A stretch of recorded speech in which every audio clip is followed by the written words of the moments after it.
ನಮಸ್ತೆ ವೀಕ್ಷಕರೇ, ನಾನು ಇವತ್ತು ಮಾಡಿ ತೋರಿಸುವಂಥ ರೆಸಿಪಿ ಕ್ಯಾರೆಟ್ ಹಲ್ವಾ. ಮೊದಲಿಗೆ ಇದಕ್ಕೆ ಬೇಕಾಗಿರುವಂಥ ಪದಾರ್ಥಗಳನ್ನು ನೋಡ್ಕೊಳ್ಳೋಣ. ಕ್ಯಾರೆಟ್, ನಾನು ಇದನ್ನು ಚೆನ್ನಾಗಿ ತೊಳೆದ್ಬಿಟ್ಟು ತುರಿದುಕೊಂಡಿದ್ದೀನಿ. ಸಕ್ಕರೆ, ಹಾಲು, ಡ್ರೈ ಫ್ರೂಟ್ಸ್, ಒಣ ದ್ರಾಕ್ಷಿ ಮತ್ತು ಗೋಡಂಬಿಯನ್ನು ತೆಗೆದುಕೊಂಡಿದ್ದೀನಿ. ಏಲಕ್ಕಿ ಪುಡಿ, ತುಪ್ಪ. ಈಗ ಇದನ್ನು ಹೇಗೆ ಮಾಡೋದಂತ ತೋರಿಸ್ಕೊಡ್ತೀನಿ. ನಾನೀಗ ಪ್ಯಾನನ್ನು ಬಿಸಿ ಮಾಡಲಿಕ್ಕೆ ಇಟ್ಕೊಂಡಿದ್ದೀನಿ. ಈಗ ಪ್ಯಾನ್ ಬಿಸಿಯಾಗಿದೆ. ಈಗ ಇದಕ್ಕೆ ಸ್ವಲ್ಪ ತುಪ್ಪವನ್ನು ಹಾಕ್ತಿದ್ದೀನಿ.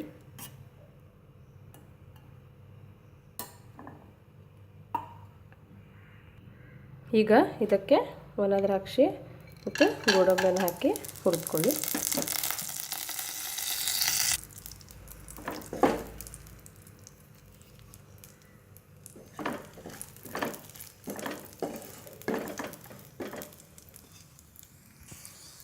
ನೋಡಿ ವೀಕ್ಷಕರೇ, ಗೋಡಂಬಿ ದ್ರಾಕ್ಷಿ ಈಗ ಹುರಿದುಕೊಂಡು ಇದನ್ನು ನಾನು ತೆಗೆದಿಟ್ಕೊತಾ ಇದ್ದೀನಿ. ಈಗ ಪ್ಯಾನ್ಗೆ ಇನ್ನೊಂದು ಸ್ವಲ್ಪ ತುಪ್ಪವನ್ನು ಹಾಕಿ ಈಗ ಇದಕ್ಕೆ ತುರಿದುಕೊಂಡಿರುವಂಥ ಕ್ಯಾರೆಟನ್ನು ಹಾಕಿ ಹಸಿ ವಾಸನೆ ಹೋಗುವವರೆಗೂ ಇದನ್ನು ಹುರಿದುಕೊಳ್ಳಿ.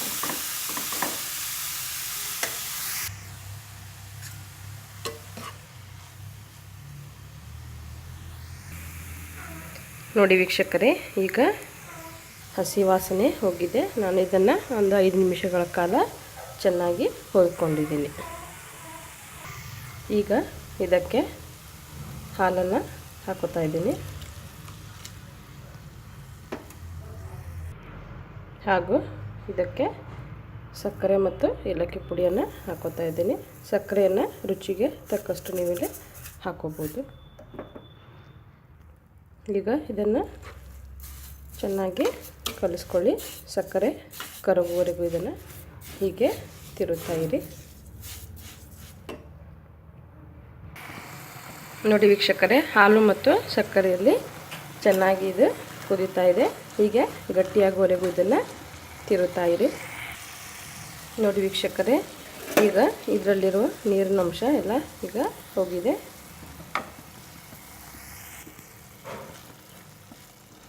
ನೋಡಿ ವೀಕ್ಷಕರೇ, ಈಗ ಕ್ಯಾರೆಟ್ ಹಲ್ವಾ ರೆಡಿಯಾಗಿದೆ. ನೋಡಿ ವೀಕ್ಷಕರೇ, ಕೊನೆಯದಾಗಿ ಹುರಿದಿರ್ತಕ್ಕಂಥ ಡ್ರೈ ಫ್ರೂಟ್ಸಿಂದ ಇದನ್ನು ಗಾರ್ನಿಷ್ ಮಾಡ್ತಿದ್ದೀನಿ.